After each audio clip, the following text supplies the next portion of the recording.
Okay, so the next one is, and I'll tackle this in a different way because we'll silo it in two. So it's membership and subscriptions, right? So membership and subscriptions. I'm going to pull out membership and talk about that from a different aspect than what we intended, but I'm going to keep subscriptions in the aspect of what we intended it. So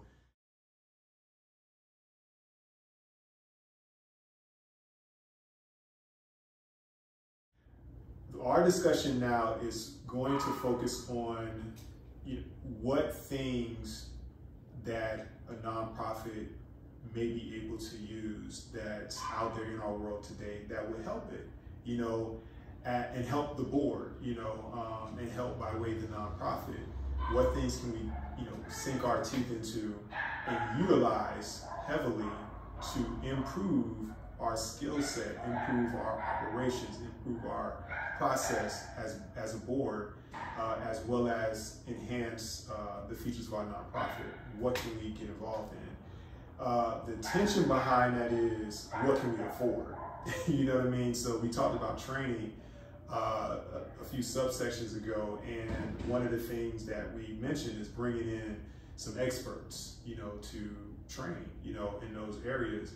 But can we afford those experts? Those experts coming in and training us would be invaluable. I'm sure we might not be able to take on everything that they're saying, but the jewels and gems and the seeds that they drop, we'll be able to use those gems, those seeds, to improve how we are overseeing and to improve by way, the performance of our nonprofit, right? So, but can we afford it, right? So subscriptions, important. I want to look at membership in a different way, though. I want to look at membership from a marketing standpoint. Can we get or galvanize our community in such a way that we have individuals buy into what we're trying to do as a nonprofit? And by buying into what we're trying to do as a nonprofit, we're getting, improving our balance sheet, we're improving our, profit and loss statement, if I can say it that way, knowing that's not what a nonprofit calls it, but in the sense of, we're getting more donations, more contributions, more membership fees, right? But beyond all of that, we're getting more buy-in to what we're doing, and having that buy-in to what we're doing, we have more resources, because these are members that are all over the place, and they have all different types of skill sets, and they can improve how we might want to approach different things in different avenues, in different areas of our community, so that increases our viability in the world, in the changing world that we're living in, and it improves our fixture as a nonprofit in the world. So we want to tackle it from those two different perspectives. So memberships as galvanizing the community that we're serving, trying to get more folks, diverse groups, to buy into what we're doing as a nonprofit. Even if we've been here for a while, can we touch, the new, generation? Hey, guys, buy into this, be members of us. And then the subscription, what might we want to look at as far as, utilizing out there in the world subscription-wise to improve ourselves as boards? So those different aspects we'll tackle this area from. So what's your take, Ryan, on like memberships? So memberships, galvanizing the community to try to touch on folks and get them to buy into what you're doing in dollars and cents, monthly, annual fees. I think if you can get it, it's great, because it's another source of revenue. But you want to be able to obviously give something up in exchange for it. Right? You got to get value in order to get value. So how would you be able to monetize certain aspects of what your organization does, so that people would be willing to pay for access to that, right? I think it's a model that you see in a lot of small businesses that have sprung up, and part of what they do is a series of podcasts or such, where they're on YouTube or some other venue, and they charge people for the ability to access certain content, and that they also, of course, to get people interested in what's going on, will make certain content available free of charge, right? So that you can get this level of information and this level of material in these sessions for free. And if you need to get a deeper level of understanding or see more around those things, then you pay for the next level of access. From a board perspective, I'm not quite sure how that really might work as far as developing board members are concerned. Unless you've gotten to the point where you're so good at developing board members that you got the secret and you're willing to share that for a price of some sort. I think sometimes it's difficult because the whole thing about a nonprofit is they're doing these things to just better society. And a lot of times that goes contrary to charging. Right? Even though we know that there are nonprofits that have no problems with charging for their services, like educational institutions. They can charge high tuition for what they do, and they're still providing their nonprofit core services. So I'm not, I think there's a way that this happens, but I think maybe along the lines of board development, part of it is what kinds of resources are we going to allow access for our board members to be able to see and to engage with. With the idea that it's going to make them better at what they do. It's kind of like a continuing education kind of endeavor. It would be neat, I think, if all organizations allowed all their board members, or at least provided them with some direction as to where they could go to find out good quality information about how to be a better board member. So, like, we know that there are free resources available. Let's say if you go to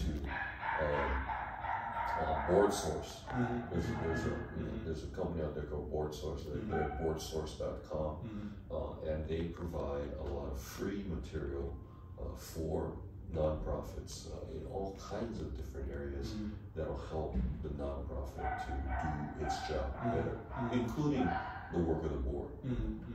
Then, of course, that same organization has a subscription basis, right, where you pay a fee, and then you can access another more deeper level of these materials.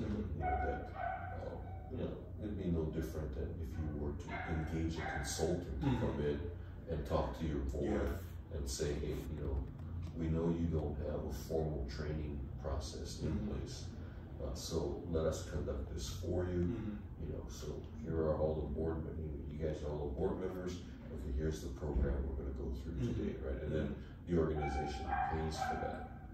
I think there's another aspect of that happens frequently with more established organizations that have the wherewithal to be able to engage a consultant, where they're looking for further directions. They're looking for strategic planning, and they'll bring in a consultant that will walk the board through a day of strategic planning and looking for the direction ultimately that the organization should be moving towards. And of course, that does cost money. Right? These are the kind of things that some organizations can avail themselves to, and some organizations cannot. But then locally here in Hawaii, there's an organization called Hawaii Alliance for Nonprofit Organizations, and they provide assistance for organizations, including board development, and some of them are free, and some of them you have to pay a fee for. Some of them you have to actually be a member of the organization to be able to access, which involves the payment of an annual fee as well. I think those are really good points. That how those avenues can be utilized as far as what we're able to do as board members taking on, you know, these subscriptions, these memberships, how we were able to enhance ourselves. The one aspect I thought was interesting about going back, because this is difficult with memberships, how can that improve? The reason I bring that up is because when I lived in Minneapolis, the Twin Cities to be exact, there was a grocery store, and they'll get on me for calling it a grocery store, that the people own the grocery store. So you bought a share or whatever, you know, in the grocery store, and everyone that shopped there to me it was better than Whole Foods. This thing was, I mean, local, you know, meats, local products, just local everything, and everybody, you know, patronized that store. But everybody that patronized it, they made sure that they paid. Even me, you know, when I was up there, I paid my annual membership fee. But the interesting thing about this store, still was managed, you know, by, you know, a board and management, you know, the executives and what have you. But every year they sent us a survey, and on that they asked various types of questions, you know, and some of those questions I think possibly came from us. They had like a little comment box or whatever that they had, you know, how can we improve, you know, our service to you all. And so that survey, those surveys that went through, I think if nonprofits, every nonprofit can do this, but if nonprofits can use their their members like that, you know, and again, providing the members some sort of service, you know, but the service should be in line with the nonprofit's mission and vision, right? So it should be part of what they do in the first place, and maybe getting some feedback, you know, and that might be an indicator or a few indicators when it comes to the self-assessment, you know, and how to improve, increase, you know, our ability as board members. But again, it has to be in a very, you know, very specific way, and only certain types of nonprofits can do that. But I think if the nonprofit can use members like that, I think they should, because that was, to me, I thought that was, and I think that's what that made that grocery store stand out. I mean, that grocery, it seemed to reflect the community, because Minneapolis, I mean, it's that place is just like, when it comes to the social vibe of the individuals there, it is so diverse, you know, and the styles and the flavors and the elements of everybody. And that grocery store represented all of us, and I was very impressed with it. But I knew, and even when my short time there, it changed, but it changed with the population that it was serving. So I thought that was pretty great. But the members, I think that the members of that grocery store drove it, in our shares in the grocery store, it kind of drove that process. So I think that's like from a membership standpoint, but not all. Oh yeah, not all. It is a challenging proposition to have memberships. The ones that you're describing are wonderful. You know, they're like farmers cooperatives that exist here, and the people who are in charge of the administration and running are board members essentially, but they're also farmers that are engaged in the process of growing food, creating food security, food sovereignty, and also in developing ways in which this can be further enhanced and propagated into the community, so that more people can become involved. They're growing their membership base in that fashion. And that is something, you know, it's an interesting model, and it's like in the for-profit segment, there are entities that are called ESOPs, you know, employee stock ownership programs, where the employees actually become owners of the organization, of the business.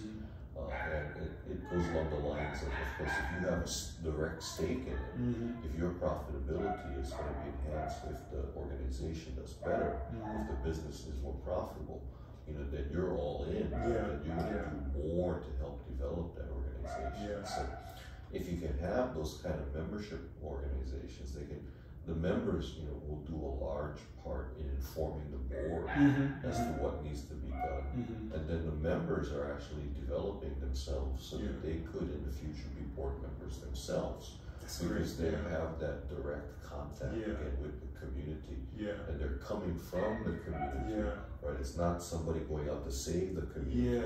It's someone in the community saying, "Hey, this is how we empower ourselves, and how we further develop what it is that we can do, so that we can make ourselves better."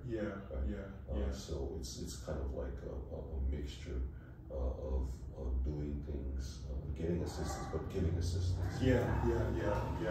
I think to rewind, because you pointed something out that we spoke about one of the very first sessions, about the difference between a for-profit and a non-profit when it comes to the board. So the board of a for-profit is held to task primarily by the shareholders, by those investors out there in the world, right? And they can be proxy fired, and they can be proxy hired, by those, millions, hundreds of thousands, whatever it might be, shareholders. The membership, in certain, nonprofits,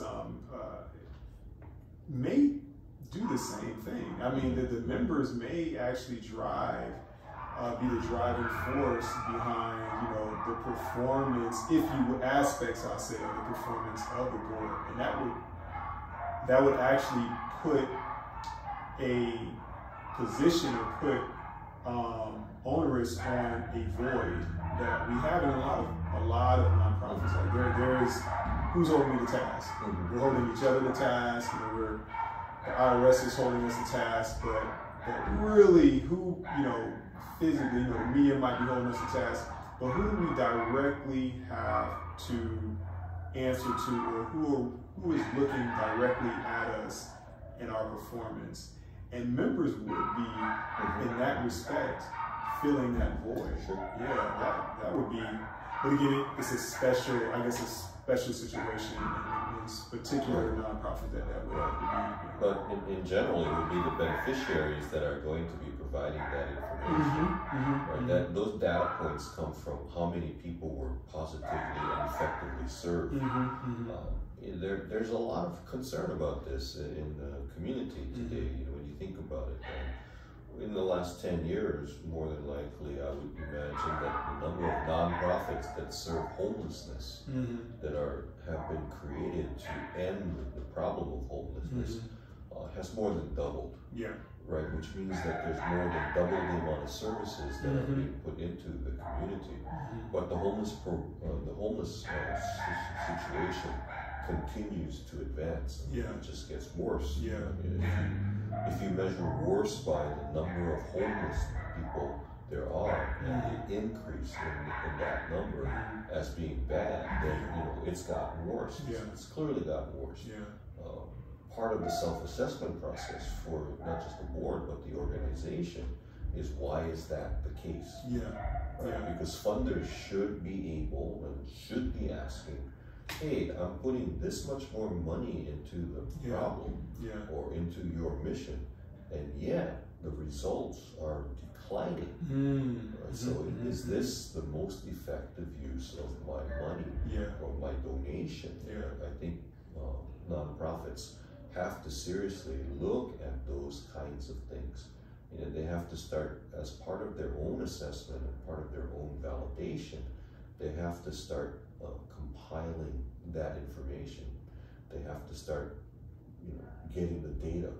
They have to start coming up with the PR for themselves. That, you need those stories of success that people are willing to go out and put on social media, or go to the legislature, or be interviewed on TV, saying that this organization has been instrumental in moving me from one point in life to a better point in life.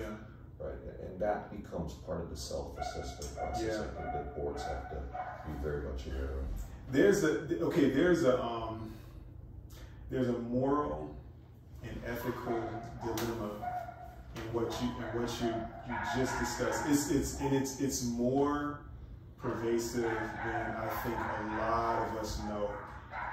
But when you look at our correctional facility and you look at the recidivism rates of our correctional facility versus other countries' correctional facility, and they made all the excuses. Well, they have a different size of population, all of this other kind of thing that they talk about. But at the end of the day, when you look at the correctional facilities, their growth impacts parties. And when I say their growth impacts parties, it impacts the people that they're trying to put in that space, in those areas, in those prisons, right? But it also increases or impacts the bottom line of the people that stand to benefit from you increasing, you know, the activity of the correctional facilities. And this is why I say it's an ethical dilemma in this. And the ethical dilemma is, okay, we want to minimize, because I don't think we can ever like end homelessness, but we want to minimize homelessness. What will that do? That will take the need for you out of here. And not just you as a nonprofit, but some of these for-profits, yes, the need for you will be gone. Yes. When we eradicate or we minimize, you know, homelessness. What are your thoughts on that? You know, like in asking ourselves, like, what's my thoughts on this? Is going to take my job away. It's going to take my purpose away. Like, what's my thoughts on that? So I think it's a big, big. Well, definitely. I think if it's from a mission-driven perspective, the ethical dilemma or the moral hazard is not thinking about that. I think as a real change agent, being involved in a not-for-profit ultimately means that you are trying to make yourself obsolete. I give as an example, perhaps one, it's the easy example.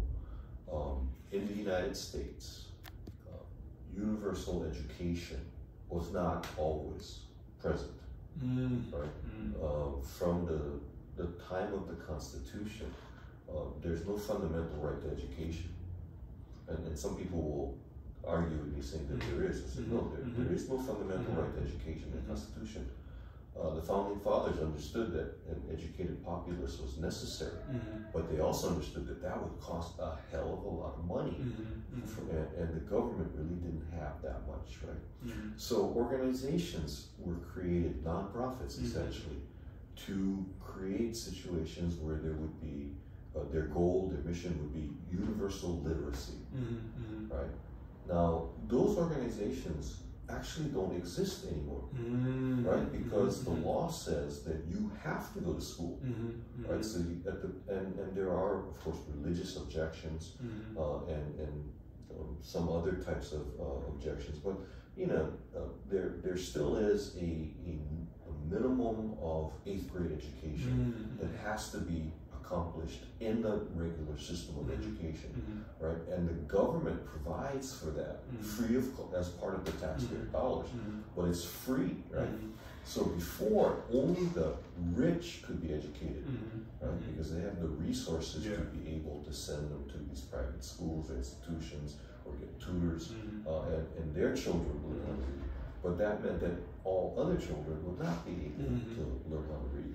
Now, of course, with universal education coming into play, children have to go to school, right? So now those organizations that set out saying, okay, and there are some organizations now, I think maybe like that in Hawaii, because you want universal preschool, right? So there are organizations that set out to create as their mission the requirement for preschool and free preschool for all in the state of Hawaii. Well, there were organizations like that for high school. There was no required high school in the past, right? So you start a nonprofit saying that you got to get high school education for all children. And then suddenly the law says, okay, you all got to go to high school. And that organization's mission is no longer relevant. Right? And that's part of what has to also happen as part of the management and the board, the oversight process, the constant renewal. Right? And like they say in business, you want to renew at the top. You don't want to renew yourself or re-examine yourself when you're on the verge of bankruptcy. And it's too late. What you want to do is, at the top of your game, is when you want to examine what it is that you're doing and make changes at that point. Right? And then what you might find is that your existence is no longer necessary. And you have to be willing to deal with that. And that's the whole thing about in the beginning when we make people go through the obituary. Your organization, 500 years, 100 years, 50 years from now, is going out of existence because it's no longer necessary. You know, what would that look like? And what would you want to be said about that organization and its work to achieve its mission? Right? Because the mission hopefully should be something that can be done. Right? I mean, if you have an impossible mission, then you kind of like wonder what is the reason for this organization to exist. Right, at some point, because you want to be able to have something that you can do, that you can impact, and then there also necessarily means that for a lot of organizations, there comes a point in time where they will no longer be necessary, and that's the goal, right? So that you don't have to have organizations that help the homeless because there are no more homeless, right? So sometimes you have that situation, and then other times in the really setting benchmarks and evaluating yourself as a board member and as an organization as a whole. Because remember, board members only one, they can't do anything by themselves. They function as part of a board, and that board as an entity is what controls and what directs. There might be times when you have to seriously look at what you're doing and go like, you know what, we need to merge. There are other organizations out there that we can align ourselves with. And more than just a partnership, maybe we need to become one. Right? And our combined resources will then be able to be more impactful. But that's all part of what has to be done as a board member. Because a lot of times, like you said, I may not want to obsolete myself. I may not want to essentially write myself out of a job because I need that. Even though I'm not getting paid. Right? Because again, you mentioned it. Nonprofit board members do not get paid.